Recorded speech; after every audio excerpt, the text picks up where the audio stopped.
কবরে গেলে প্রথম জিজ্ঞেস করা হবে মান রব্বুকা ওমা দীনুকা, তোমার দিন কি ছিল। আজকে অনেক পীর বের হয়েছে বাংলাদেশে, যেই পীরগুলো বলে পরকালে মুক্তির জন্য ইসলাম ধর্ম গ্রহণ করার কোনো প্রয়োজন নাই।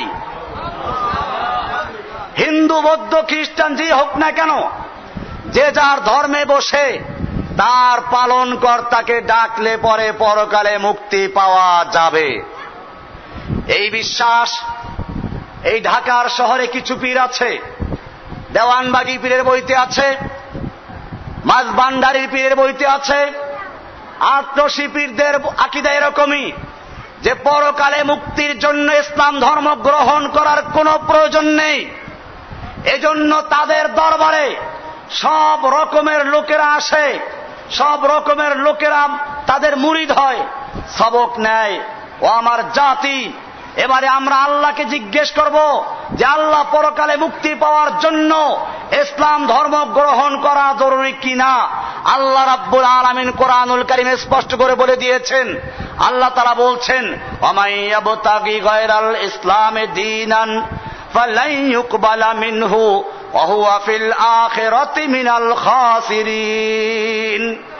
সূরা আলে ইমরান 3 নম্বর সূরা এর 85 নম্বর আয়াত আল্লাহ তাআলা বলছেন, ওয়ামাইয়াবতাগি গায়রাল ইসলামে দীনান, যেই ব্যক্তি ইসলাম ছাড়া অন্য কোন দিন, অন্য কোন ধর্ম, অন্য কোন মতবাদ, অন্য কোন আদর্শে বিশ্বাসী হবে, এর মধ্যে মুক্তি তালাশ করবে, আল্লাহ রাব্বুল আলামিন বলছেন ফালাই ইউকবালা মিনহু, তার কিছুই গ্রহণযোগ্য হবে না।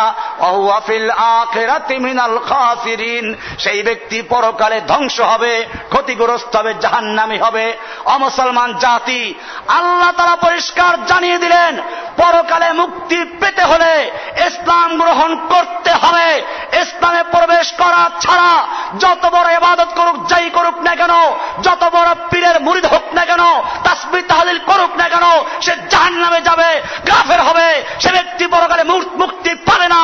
আল্লাহ বলছেন মুক্তি পাবে না, পীর বলছে পরকালে মুক্তির জন্য ইসলামের প্রয়োজন নাই। আমার জাতি, আমি জিজ্ঞেস করতে চাই, পীরের কথা মানবো না আল্লাহর কথা মানবো? আরো স্পষ্ট হন, আল্লাহ রাব্বুল আলামিন কোরআনুল কারীমে স্পষ্ট জানিয়ে দিয়েছেন, ওয়াল্লাযীনা কাফারু আমালুহুম কাসারাবিন বিকিআতিন ইয়াহসাবুহু যামআনু মাআ হাত্তা ইযা জাহু লাম ইয়াজিদহু শাইআ। অনেকে বলে কাফেররাও তো ভালো কাজ করে, নেক আমল করে, দান খয়রাত করে, হাসপাতাল তৈরি করে দেয়, রাস্তাঘাট করে দেয়, পানির ব্যবস্থা করে দেয়, টিউবওয়েল দেয়, এরকম দান খয়রাত করে, এদের কি হবে? এ কারণে ওই লোকেরা যারা মনে করে যে পরকালে মুক্তির জন্য ইসলাম গ্রহণ করা দরকার নাই, এরাই বেশিরভাগ এই ভণ্ড পীরগুলোর দরবারে গিয়ে তারপরে আদর্শের শিক্ষা নেয়। আমি কোরআনুল কারীমের স্পষ্ট আয়াত আপনাদের সামনে পেশ করছি। আল্লাহ তাআলা পরিষ্কার জানিয়ে দিয়েছেন, আল্লাহ তাআলা বলছেন যারা ইসলাম ছাড়া, ইসলাম গ্রহণ না করে নেক আমল করে, ওয়াল্লাযীনা কাফারু, কোরআনুল কারীমের সূরা আন-নূর 24 নম্বর সূরার 39 এবং 40 নম্বর আয়াত ভালো করে পড়বেন।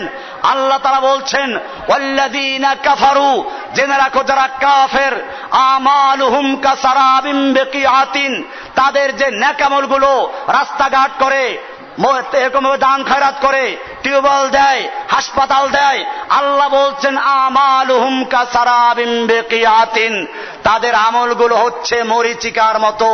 মরুভূমিতে রৌদ্র পড়লে যেমন দূরের থেকে তাকালে দেখা যায় পানি থই থই করছে, অথবা পিচ ঢালা রাস্তায় যখন দূরের থেকে তাকায় মনে হয় যেন পানি থই থই করছে, এটাকে মরীচিকা বলে বাংলায়, আরবিতে বলে সারাব।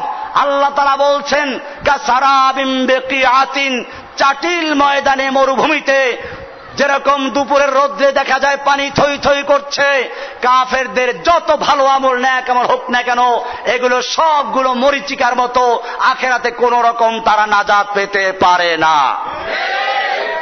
আল্লাহ তাআলা উদাহরণ দিয়ে পরিষ্কার করে জানিয়ে দিলেন ইসলাম গ্রহণ না করে তারা যত বড় ভালো কাজ করুক না, কেমন করুক না কেন, সেগুলো মরীচিকা, পরকালে উপকার আসবে না।